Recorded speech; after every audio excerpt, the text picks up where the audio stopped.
Stripping down science. The Naked Scientists.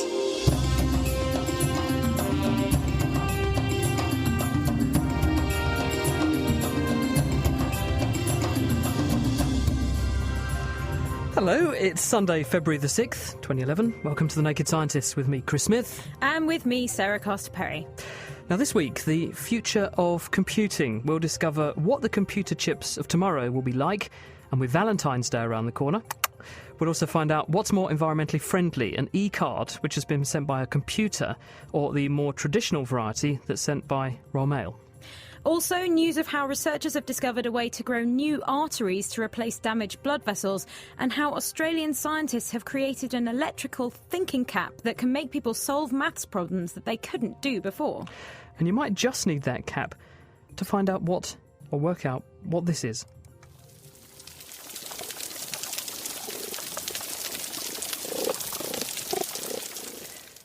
And let me tell you, you will be very surprised when you find out shortly what it is. If you want to get in touch through Twitter, you can tweet at Naked Scientists. You can write on our Facebook page, that's at thenakedscientist.com/Facebook, or you can drop us an email to chris@thenakedscientists.com. The Naked Scientists podcast is powered by UK Fast, the UK's best hosting provider. On the web at ukfast.co.uk.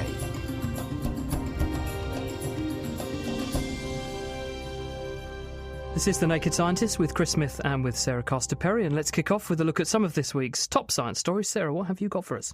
Well, I've got a story that was published in the journal Science this week from Michelle Rieler and her colleagues, and they've actually found a new subspecies of mosquito that is very susceptible to the most dangerous form of malaria parasite. So most of what we currently know about the mosquitoes that live in this particular area of West Africa that they studied is because researchers go into people's houses and they capture the adult mosquitoes in the houses. But what Michelle Rieler and her colleagues did was they actually collected larvae of this species called Anopheles gambii from pools around these villages in Burkina Faso. And what they found was there are actually two genetically distinct groups of these larvae. So one that is genetically clustered with the ones inside the houses, but then this whole other separate group, which is kind of interesting in a way that there's this whole separate group that people didn't know about because they've only been collecting mosquitoes inside the houses. And what they did was they took them back to the lab and they fed them a blood meal, so blood that had been infected with Plasmodium falciparum, which is the most deadly form of malaria to humans. And what they found was that 58% of this exophilic, so that the group that likes to live outside, became infected, compared to only 35% of the ones that were known to live indoors, so the ones that had been captured before. So that's quite a large difference in the amount of infection, and it's quite worrying that so many more of this new species are infected compared to the ones we know. It's interesting that it was overlooked because of a sampling error. People were looking at the kind of mosquitoes that live in people's homes, reasonably I suppose, but they completely overlooked the mosquitoes that don't live in homes, the species that have evolved and live outside people's homes, and turns out they're really infectable. But, and this is a sort of fly or even mosquito in the ointment, excuse me, and that is just because they can be infected doesn't mean they actually pass it on to humans, though, does it? Yes, so there isn't actually any evidence to suggest that these mosquitoes are anthropophagous, which is a great word, which means that there's no evidence that they actually feed on humans. And just because they're more infectable with malaria doesn't necessarily mean that they are more likely to infect humans. But it's kind of interesting because all of the current strategies for dealing with malaria are focused on what you can do in the home. So mosquito nets over the bed, spraying the insides of the houses with insecticides. And obviously, if there is this outdoor living group that could kind of scupper those plans, we may need to possibly rethink our strategies. Indeed. So just because there isn't any evidence that they do infect humans doesn't mean at the moment that they don't. We just need to, now we've identified them, go and have a look. Exactly. Well, sticking with the health theme, the field of arterial graft surgery, in other words, bypasses and that kind of thing, looks set to make a big leap forward this week, thanks to a breakthrough by scientists in America. There's a paper which is in the journal Science Translational Medicine. It's by Shannon Dahl and her colleagues, and they're based at a North Carolina company called Humacyte, and they have described a method for making very effective arterial bypass grafts, which are artificial. Now, let me explain what we mean by this. Sometimes blood vessels are either injured by trauma, or they're injured by disease and they need to be replaced. So when you have a blockage to a coronary artery supplying your heart, for example, sometimes one way to treat that is to make a bypass around the blocked bit of artery by borrowing a blood vessel from the leg, or occasionally when you have other bits of vessels that need bypassing, you have to put in an artificial graft. But not all vessels can be treated in this way, and sometimes patients' own vessels, like veins in their legs, are not suitable for this kind of purpose, so you need some kind of replacement vessel. But the ones that have been made up until now are very poor performers. In fact, they only stay patent, open, for about 3 years, if you're lucky, in about 25% of cases. So in other words, the majority, 75%, will fur up in less time than that, which is not very good news for the patient. But what this group do is ingenious. So they take a chemical which is called polyglycolic acid, PGA. It's a biocompatible material, and they make a tubular scaffolding out of this. They put it into a nutrient solution, and they seed it with smooth muscle cells, the kind of cells you normally find in the walls of arteries in a human, and they incubate it in this environment for 7 to 10 weeks. And these smooth muscle cells grow all over this scaffold, eating it away as they do so, and what you end up with is this muscular tube of tissue. Now, you could implant that into a person, but then there would be cells in there that are not compatible with the person you're putting it into. So how do you deal with that? Well, what they do is to flush the tube through with a detergent solution, and this decellularizes it. It destroys all the cells, and that leaves behind just a tube of connective tissue that the muscle cells have made, which turns out to be incredibly strong. In fact, the burst pressure for these vessels is about 3,000 millimeters of mercury. Now, to put that into perspective, even someone with a lifestyle like mine would struggle to manage a blood pressure of about 200 millimeters of mercury as their systolic. So that's at least 10 to 15 times higher than the pressure that most arteries in the body would encounter. They made vessels which were bespoke for baboons and cats and dogs, and they were able to implant them into those animals and demonstrate they remained patent, open for long periods of time. And the other interesting thing is that when you implant these vessels, and the ones they made were about 6 millimeters in diameter, so that's a reasonable sized artery, the cells that normally line arteries are called endothelial cells. Well, they found that they migrated into these grafts and formed a sort of pavement layer on the inside of these grafts, making the inside surface very smooth, and therefore they didn't fur up. So the next step will be to say, well, can we actually do this in human patients, because there's every reason to suspect that it would be successful. And I suppose that's also really good news, because traditionally for a bypass you have to strip blood vessels out of other parts of the body like the leg. So if you don't have to do that, it means one less element of surgery to perform on the patient. Some people have veins that are not suitable because they've been affected by, for instance, varicosities. If they've got varicose veins, or the surgery's already been done, or they have infections, for example, you can't use that tissue. So sometimes there just isn't a supply of tissue, or you've already used the tissue and you need some more. People who are undergoing dialysis for, say, renal replacement therapy, if they've got a renal problem, they need to have arteriovenous fistulas made, where you have a connection between an artery and a vein, and you need to keep accessing it. And if you keep on accessing normal tissue, eventually it furs up. So a thing like this that could be put in place could provide a ready access to a big source of blood, so that kind of thing became much easier to do in future.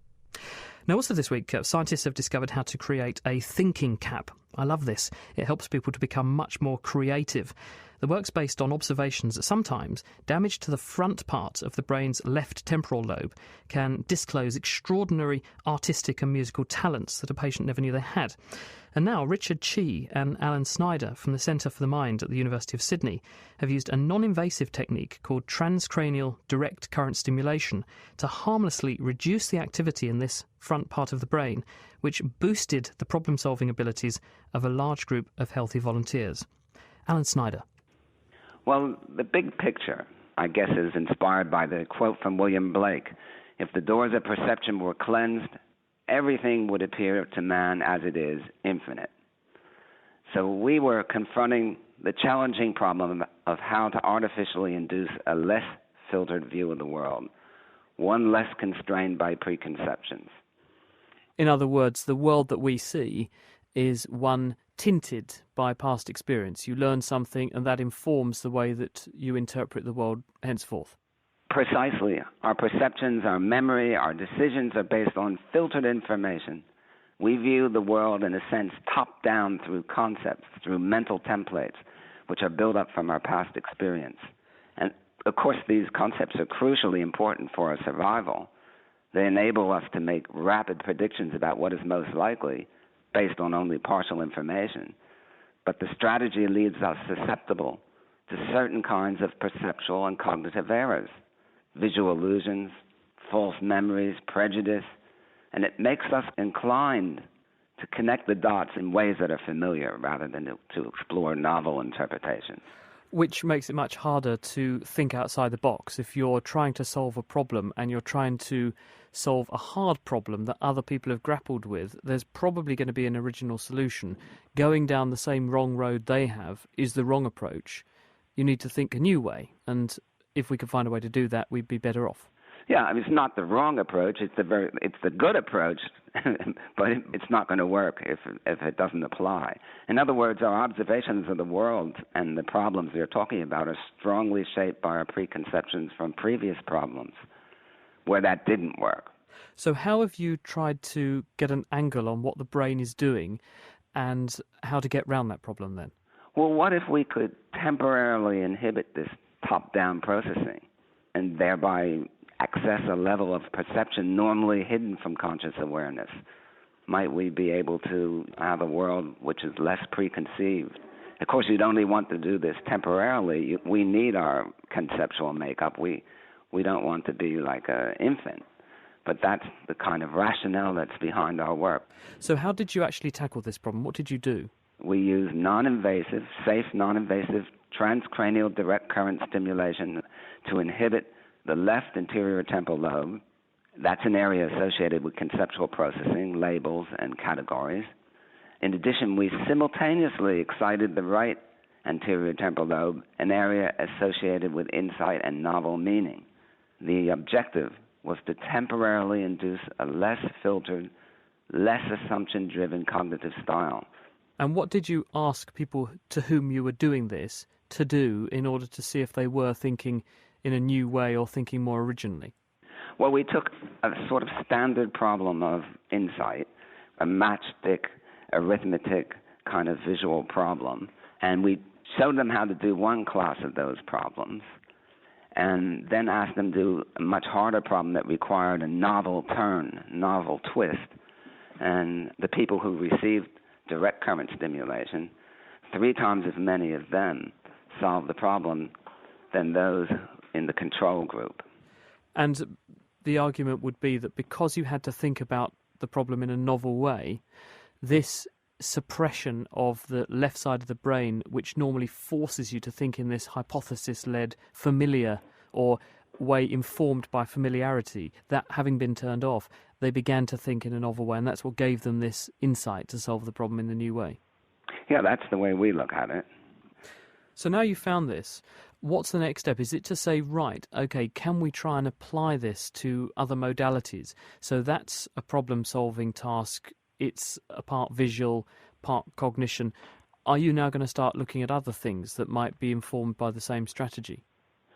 You're right. Every sensory modality uses the top-down process. So we indeed have been trying to think of other experiments that we could do that would illustrate this concept, and we have a few in mind. Maybe you need to stimulate your brain to suppress the activity in the left anterior temporal lobe to see what comes out. But practically speaking, could you use this for anything? Do you think musicians should plug themselves in? Should mathematicians grappling with tough problems plug themselves in like this to see if they can free their mind? We both suggested that it could be, Richard Chi and I suggested that it might be a thinking cap. And the concept about a thinking cap, I think many people regard a thinking cap as something that might be a Google retriever, but we don't need that because we have Google. What we really need in the future is a way to connect seemingly disparate pieces of information into a new synthesis. In other words, to look at things afresh. And that is what I would hope a thinking cap could give us, a creativity enhancer in that sense. And yes, I think this is something that could be used in the future. I mean, it's a very simple device. It uses the 9-volt battery. What we need to do is try to optimize the configuration of stimulation on the brain. We need to think about the time interval that we want to expose people to. There are many variables here to optimize this once you accept the reality or the proof of principle. I think I could use one of those thinking caps. That was Professor Alan Snyder, who's the director of the Centre for the Mind at the University of Sydney, and he published that work this week in the journal PLOS ONE. Sarah. I've got a story now which is a bit of a worrying story about drought in the Amazon. Back in 2005, the Amazon rainforest suffered quite a catastrophic drought, which was billed as a once-in-a-century event. And droughts like this are caused by increased sea surface temperatures in the Atlantic Ocean. But now a team led by Simon Lewis from the University of Leeds have analysed data from another drought, which was in 2010, and they've concluded that this was in fact even more serious than this once-in-a-century event, and that successive droughts like this could start causing massive global problems. They found that 57% of the Amazon region had low rainfall in 2010 compared to 37% in 2005, and also that the water stress on the trees was more severe. And they worked this out using a measure of drought severity called the maximum climatological water deficit. And this actually correlates really well with how likely trees are to die from drought.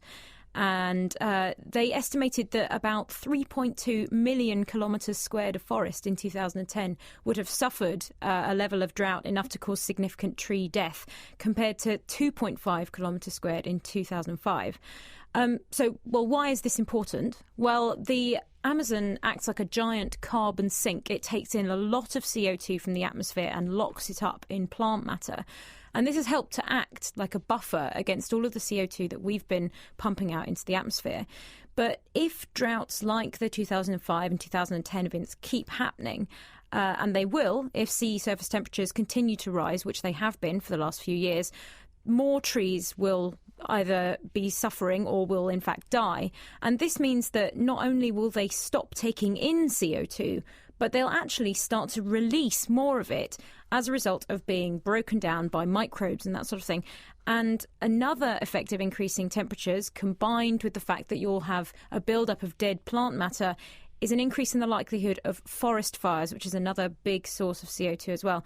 So the researchers suggested that this actually could become a positive feedback cycle. So you have increasing temperatures, more trees die, so less take-up of CO2, greater release of CO2, which in turn feeds back into the cycle of increasing the sea surface temperatures again, making the whole thing worse. So it just gets worse and worse and could have really catastrophic effects. It's a worry, isn't it? Because the Amazon, of course, is locking away billions of tonnes of carbon dioxide every year, and it's paradoxical to think that raised sea temperatures, which actually make more hurricanes and more rainfall in North America, rob water from South America and then make that happen in the Amazon. Certainly worrying news.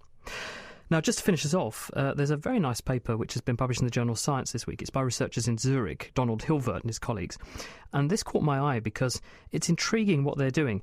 They've been looking at an enzyme which is called lumazine synthase. It's actually involved in making one of the B vitamins, vitamin B2, riboflavin. That's not so important as the fact that when you make this lumazine synthase inside a bacterial cell, what the enzyme does is it groups together with other enzymes of the same kind, and they assemble automatically into a sort of ball.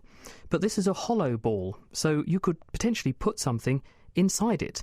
And what this group do is, in E. coli, which they're genetically modifying, they make this enzyme, make these balls, but they've changed the amino acid sequence inside the balls a little tiny bit so it has a strong negative charge.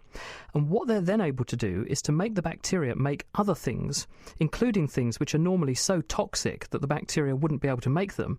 And because they've tagged those toxic things with a positive charge, what happens is that when the bacteria make them, they then get packaged inside these little footballs that are being made inside the bacteria, and so the bacteria remain viable and don't die. And this potentially could be one way that you could make bacteria make the currently unmakeable, because we want to use bacteria to make chemicals which we could use as drugs or other therapeutics or for other forms of research, and some things just can't be made because they kill the bacteria when they try to make them. These ones, though, have got round it because the toxic stuff just gets packaged inside the balls where it can't do any harm, and re-extracting it is very easy because all you do is bust open the bacteria, you separate out these little footballs, and then you break those open, and the stuff that you've been making, which is packaged inside, comes out, and you can then use it. Isn't that intriguing? Interesting stuff. Well, if you'd like to read up on anything we've covered so far this week, the references and the transcripts for each of the news stories we've discussed are online at thenakedscientist.com/news. Laying the facts bare. The Naked Scientists. For more information, look us up online at nakedscientists.com. And you're listening to The Naked Scientists with me, Chris Smith, and also with Sarah Castor-Perry. Now, documentaries filmed underwater tend to give the impression that it's a quiet, even serene environment beneath the waves. But stick a microphone in the sea and you'd be amazed what you can hear. One man who's been doing just that is Bristol University fish ecologist Steve Simpson, and he's found that many marine species use these underwater sounds to find their way around. Richard Hollingham went to meet him. That's a really healthy coral reef in the Philippines. It's a marine protected area. It's very well protected from fishing. First of all, there's a background crackle. It sounds almost like the sound of heavy rain on the pavement. Or bacon in a or pan. Frying bacon. That was how it was first described by mariners. That's the sound of snapping shrimp. They produce a micro bubble in their claw that they fire forwards. The bubble implodes when it hits the water, and that creates a very loud snap. Now, the other sound in there was almost a croaking sound. That's right. So there's then a whole suite of diverse sounds that fish have learnt to make. So they can be croaking sounds, chirping noises that sound almost frog-like, and they do that to communicate with each other, perhaps to assess whether they're a suitable mate or for territorial behaviour.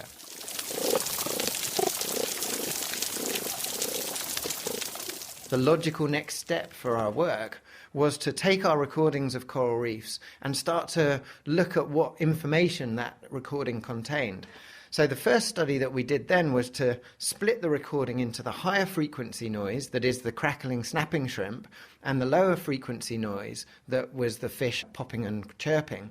What we found was that larval fish were actually attracted to the higher frequency crackling noises. So we think that might be a cue that brings them into shallow water environments.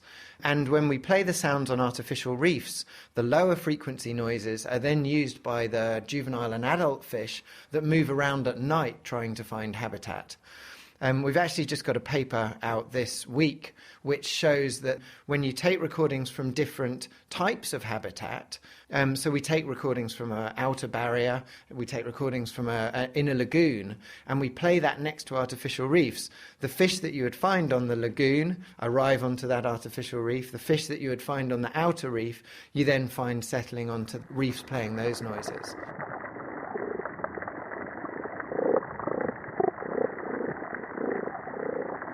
So the fact that fish are able to tell different habitats apart from the noise has got us very interested in what the soundscape of a coral reef environment really is like. Why is this important? I mean, it's interesting, but why is it important? The reason that I got interested in it was actually from a much more applied perspective, in that I was interested in coral reef fisheries, particularly in fisheries in developing world situations, where there is very limited information on what is being caught. It's a multi-species fishery. It's normally artisanal, so the fish are landed on the beach. So to try and actually model or manage populations of fish is very difficult if you've got no idea how the actual whole life cycle works. Now, your latest research comes back to those crustaceans, the snapping sound that we were hearing at the beginning. So there are some crustaceans that do have a pelagic larval phase and then settle onto coral reef environment. So crabs and lobsters are good examples of those. And we find that late-stage larvae of crabs are attracted to coral reef noise. So that's great. But there are lots of crustaceans that live around coral reef environments. In an otherwise fairly low nutrient environment, coral reefs are quite high in nutrients. So to be able to forage on the outskirts of coral reefs without encountering the millions of mouths that come out at night in every coral polyp and every planktivorous fish, to find some way that you could live near to the coral reef without landing on it would be very useful. And we find that lots of groups of crustaceans that either sit in the seabed during the daytime and come up into the water column at night to feed, or that are constantly in the planktonic realm, are able to detect coral reef noise but stay away from it. So it becomes a cue that's not just used as an attractive cue, but it relates to the ecology of the animals.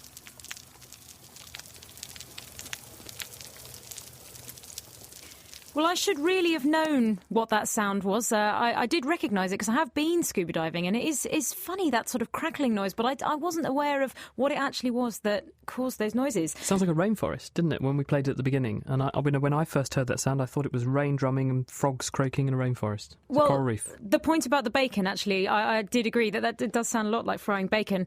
That was Steve Simpson from the University of Bristol talking to Planet Earth podcast presenter Richard Hollingham. And you can hear more of the sounds of the underwater, under the sea, including sperm whales talking to their calves in the latest Planet Earth podcast. And you can find links to that on our website at thenakedscientist.com/Planet Earth. Keeping you abreast of the world's best science. The Naked Scientists.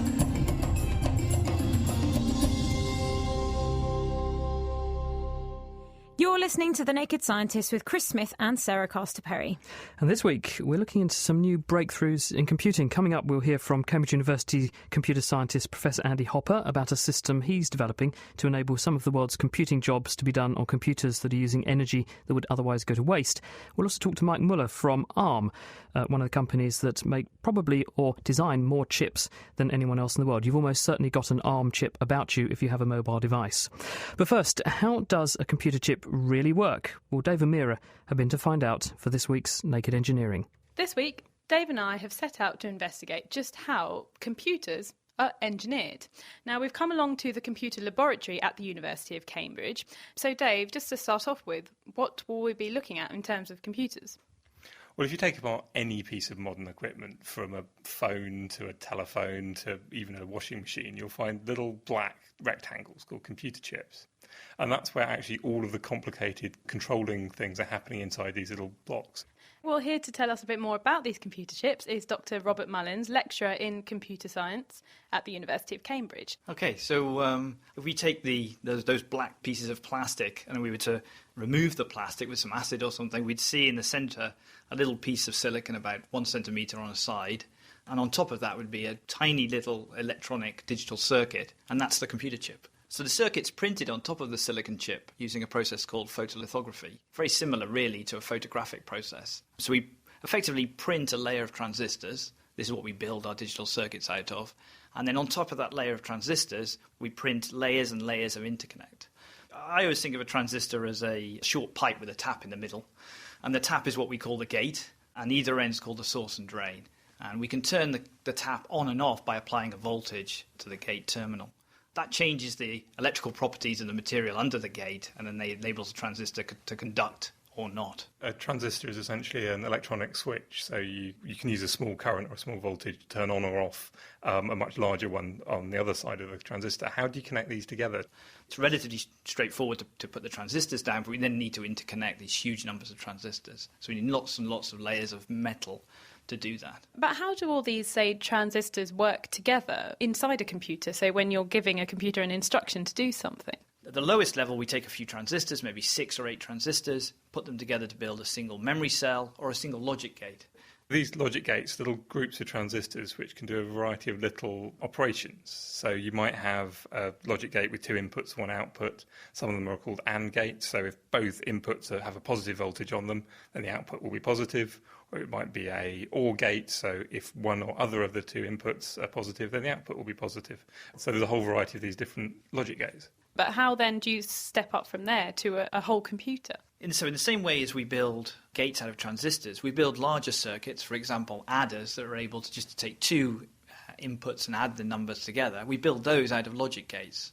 Once we have the more complex building blocks, so larger memories, components that are able to add numbers, then again, it's another layer of abstraction to interconnect these components to build complete processors.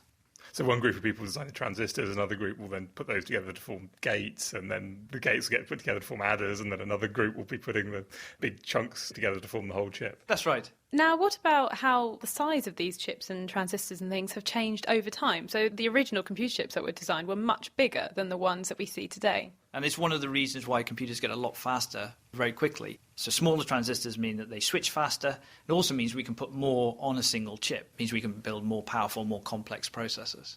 So we can illustrate this point by looking. I've got a little, this is one of the early ARM processors. This to me looks reasonably small. It's about 7 millimetres by 7 millimetres. How many transistors are on this? On this early processor, about 25,000. And so how does this compare to a chip that we would see today? So incredibly, if you manufactured a simple ARM processor in a cutting-edge process today, the processor would fit in a square 70 microns by 70 microns. And that's small enough to print these processors on the edge of a human hair. So that's about 10,000 times smaller. Yeah, we're really able to exploit that scaling to make processors go faster. So a computer then obviously is made up of many of these very tiny chips, but there are many instructions that you give a computer or many processes going on. So are different sets of chips or different microprocessors dealing with different things? So if we look at a complete computer system, there are actually many different types of chip in that device. So some will be the sort of microprocessors that we've been talking about. Others will just be dedicated to memory, to storing data or instructions. By bringing everything together on one chip, things become faster. It also becomes lower power as well. But I guess as transistors get smaller and smaller and smaller, eventually you're going to get to the point where the transistor is going to have like 4 or 5 atoms in it. That's right. So as we build atomic scale devices, then what's called device variation really causes major problems. So 2 transistors manufactured next to each other on our piece of silicon can have very different characteristics. Before then, I think one of the major performance limiters will be power consumption.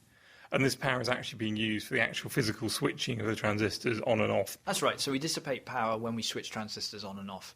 And to execute each instruction, we need to switch a certain number of transistors on and off. And as we build more complex processors, the number of transistors that we have to switch on and off per instruction increases, and that means we have to dissipate more energy. It's also applications have changed. So if you think about what people want in terms of computing devices now, they want mobile devices, they want them to run off batteries. If your processor's consuming a large amount of power, that's going to reduce your battery life. We're also building large data centers with large number of processors in. And I can show you the problems of trying to put a large number of processors in a single room if I show you one of our small computer rooms. There are about 100 computers in here, and the sound of the air conditioning alone to remove the heat from here, it shows just how much energy is needed. And of course, for every kilowatt hour of energy you're using in the computers, it probably takes about another kilowatt hour to get it out through the air conditioners, making the problem twice as bad. And this is a fraction of the size of a modern data center. And of course, the running cost of the data center, a big part of it is the total electricity bill, which comes from the power dissipated in the processors. Right, so now that I can hear you again, Robert, tell me a bit about your research, because you're also trying to make chips that will need less power, I guess. Yes, so the approach we're taking is to put hundreds or even thousands of very, very simple processors on a chip, and then design these in a way that they can be specialized for a particular application. It's this specialization that enables us to reduce power. This because a general purpose processor has got to be able to do everything. So if you're doing any one thing, lots of it is essentially being wasted all the time. That's exactly right. So you're really having to redesign almost and really think about how a computer is actually made and create different or new types of chips. Yeah, and I think the combination of the new applications that we're seeing for computers at the moment, I think make this one of the most exciting times to be learning about computer science or trying to solve these problems. Robert Mullins from the University of Cambridge talking to Mira Senthilingam and Dave Ansell. There's a video of this as well and the previous episodes of Naked Engineering on our website at nakedscientist.com/engineering. And actually, if you're struggling to get your head around how binary actually works, very timely, because this week we've just published an article by Jeff Szalahi on our website, which is all about the magic of binary. So if you go to nakedscientist.com/articles, you can read his article and it might make it just a little bit clearer. Sarah. If you've got any questions about binary or anything else, do get in touch. Email chris@thenakedscientist.com, tweet @nakedscientist, or join us on our Facebook page. You can find that at thenakedscientist.com/Facebook. Thanks, Sarah. Now, we are talking about the science of computers and computing of the future this week. And if you own a mobile device, whether that's a phone or a camera or a portable music player, then there's probably a 99.9% chance that at least some of the computer chips running inside that device are designed by a company based here in Cambridge called ARM. If you owned a BBC microcomputer in the 1980s, then you've also come into contact with one of their other products. They're actually a world leader in developing digital solutions, and 2 of the projects they're working on at the moment are ways to make computer chips smaller and much more energy efficient. And Mike Muller is ARM's Chief Technology Officer. He's here with us today. Hello, Mike. Hiya. Thank you for coming in and joining us on The Naked Scientist. First of all, what actually determines how energy hungry a chip is? Well, I guess there's kind of three main things. The first is how big is it? The bigger it is, the more transistors it's got, the more power it takes. So a lot of what we do is about how you get those compromises and design something that's big enough for the task in hand but doesn't over-engineer things because that takes excess power.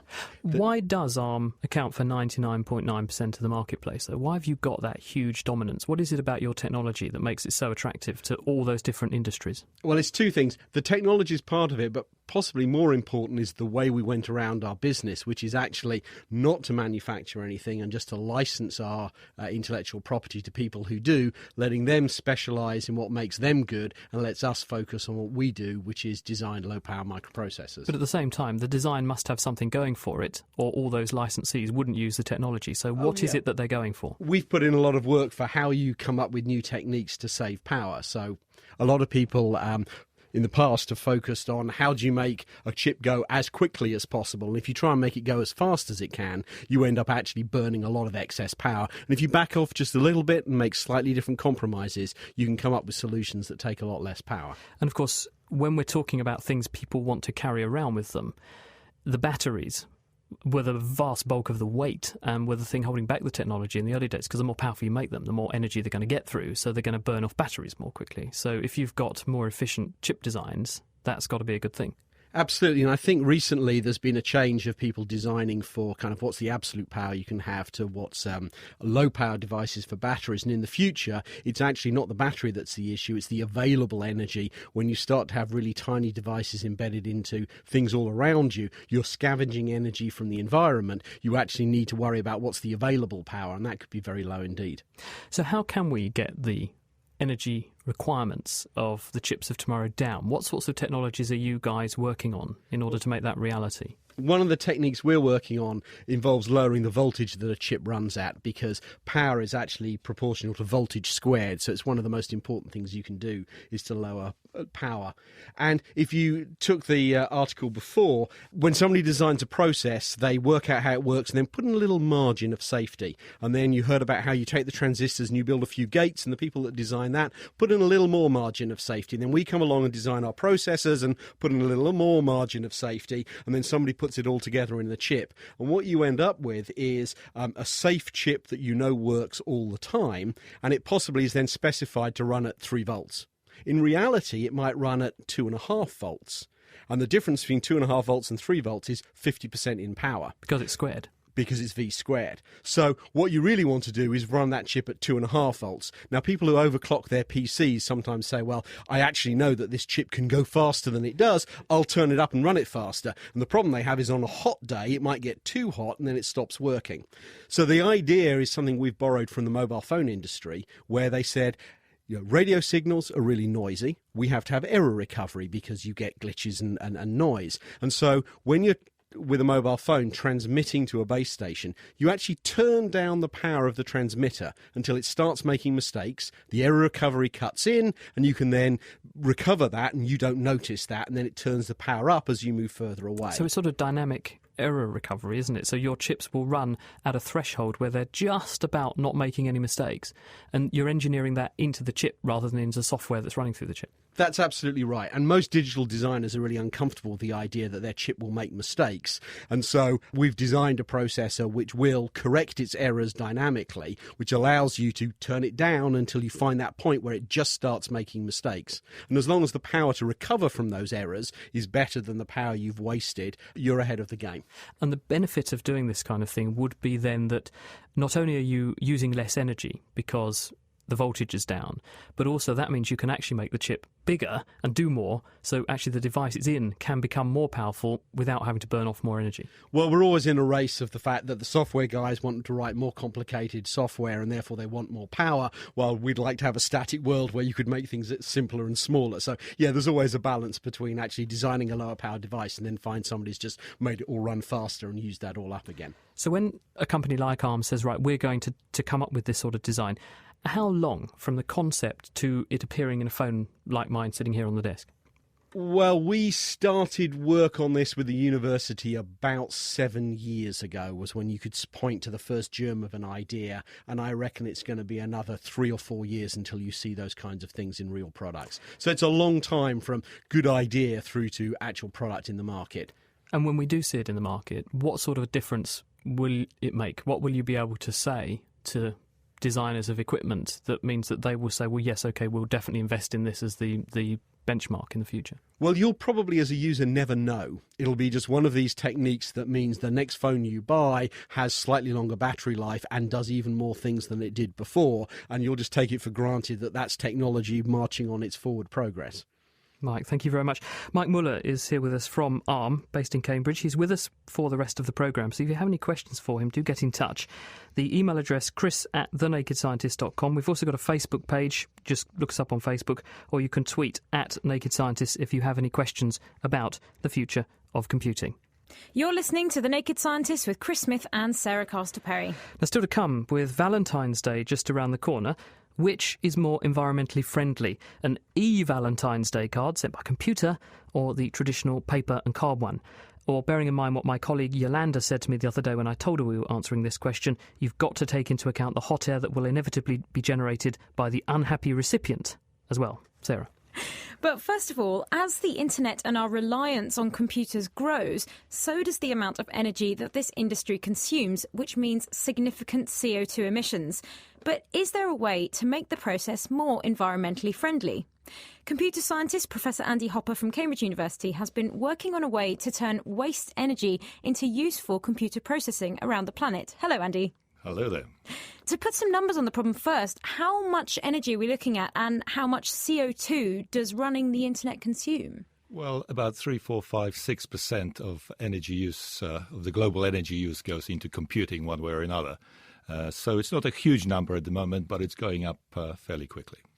And what sort of volume of CO2 is that? I mean, compared to other industries, what does that compare? Well, aviation industry would be probably 2 or 3 times that. So we're catching up on it. Maybe in due course it'll be comparable.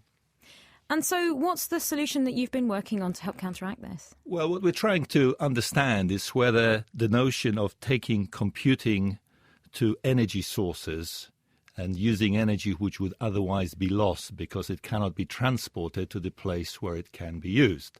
So the notion is transmit bits around the planet rather than energy around the planet, and see if you can be a kind of a sponge for either surplus energy or, perhaps more importantly, energy that cannot be got to houses or to trains or to situations where it can be used in a more obvious fashion.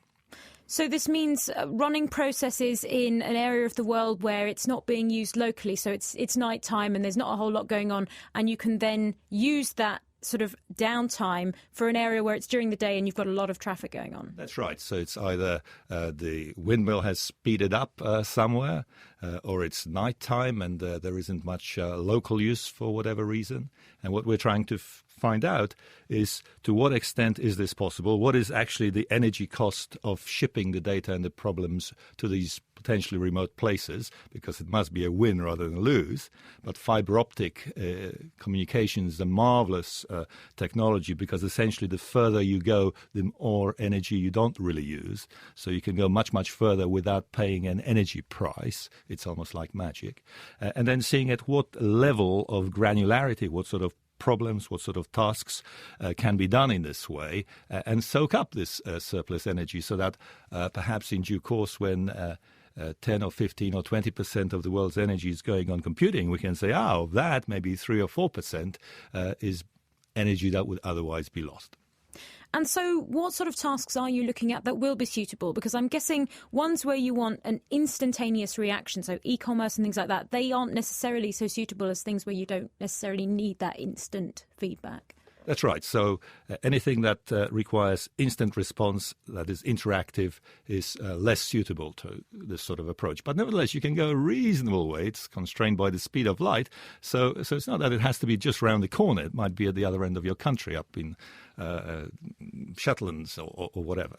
But nevertheless, we're trying to divide up the tasks into those that are interactive require an immediate solution to perhaps others which are cataloging tasks, recognition tasks, which can be done more slowly and therefore are amenable to this sort of treatment. How realistic is this? I mean, you mentioned the sort of advent of fibre optics. Are our current networks able to deal with this? Are they fast enough at the moment? Well, to some extent, it is already done that. You place server farms close to cheap energy sources and ship data there and get the answers back. But, it is appropriate to be slightly fanciful, not completely unrealistic, but slightly fanciful in one scenario. And so I'm looking maybe 10, 15 years out, where the networking around the world is perhaps somewhat different. There is much more fiber communications. We have server farms in perhaps what today seem unusual places in the middle of the oceans where it's very windy, from which you most definitely couldn't get the energy back to heat a house, but you might be able to do the computing jobs. Now, you have to be very careful about this. You mustn't cheat, so you have to take into account the energy cost of getting the computing there, so to speak, building that plant, including the embedded energy costs in the manufacturing of it, maintaining it, and then recycling it or shutting it down in an appropriate way at the end of its useful life. So you have to take the whole picture, but nevertheless, with that in mind, and the notion of distance doesn't matter so much with fibre optics, I think the world may be a different place. And one other comment that follows on from Mike's contribution earlier, I think it's energy proportional computing and communications that is very, very important going forward.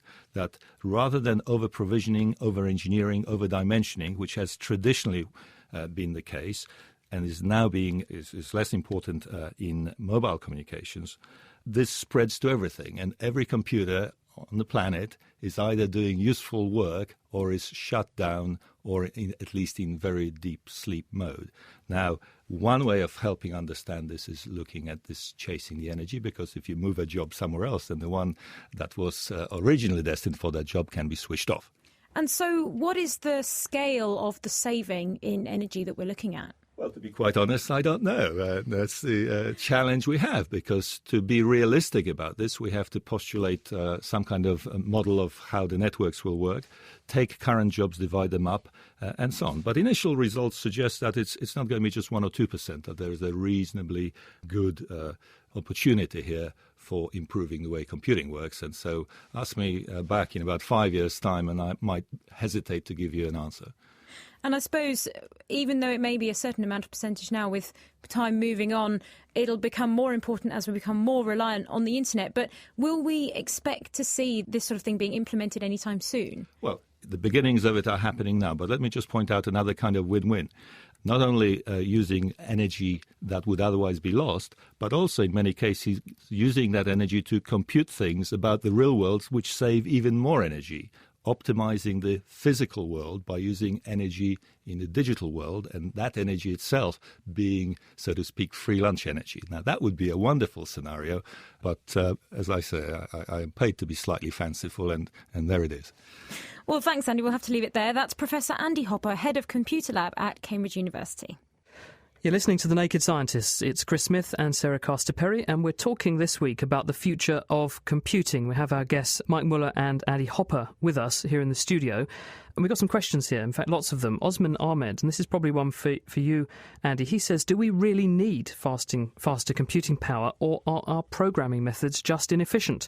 What do we need to do? Do we need to just make sure that our programs run on our computers in a more efficient way? There is a tension, on the one hand, by having more sophisticated programming languages and therefore programs using them. It is easier to write some kinds of software. It is possibly easier to address large problems. But on the other hand, that introduces inefficiency, sometimes very substantial inefficiency. So the challenge is to provide programming environments and programming languages which, on the one hand, provide the high-level abstractions, make it easier to program and not make huge mistakes, so to speak, but on the other hand, have a more direct connection to the processor itself and are more efficient in the use of resources, and in particular have energy proportional computing as their underpinning requirement. Mike, did you want to point out anything about the processor manufacturer's sort of perspective on this in terms of how you design your chips around making it easier for people to write software that caters for that sort of thing. Well, we certainly try to address the new languages that are coming and make it more efficient. And I think to follow on, the example in servers is the best way to save power in servers is perhaps to do half as much work. And that's a programming challenge where you can find those kinds of savings.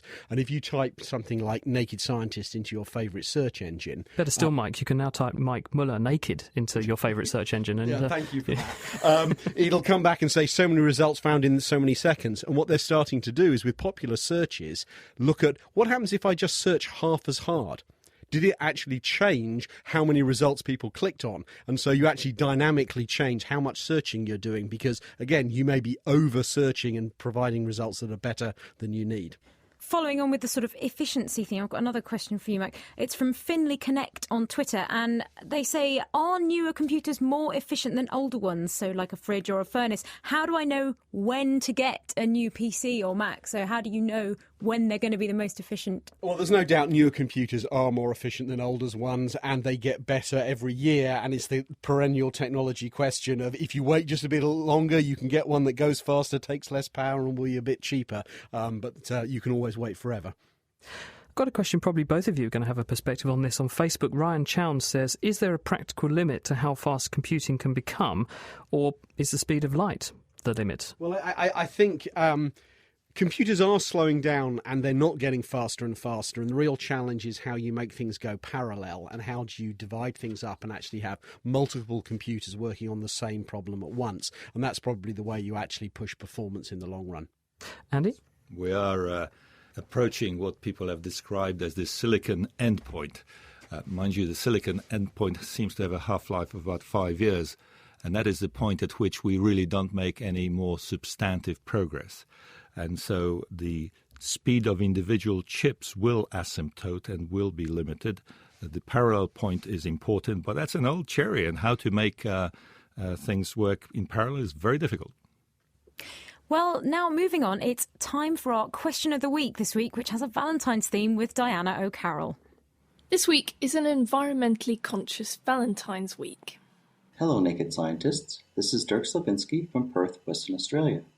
With the festive season behind us and Valentine's Day just around the corner, I was wondering, is it more environmentally friendly to send an e-card than it is to send a traditional greetings card, considering the amount of energy needed to run and maintain the internet?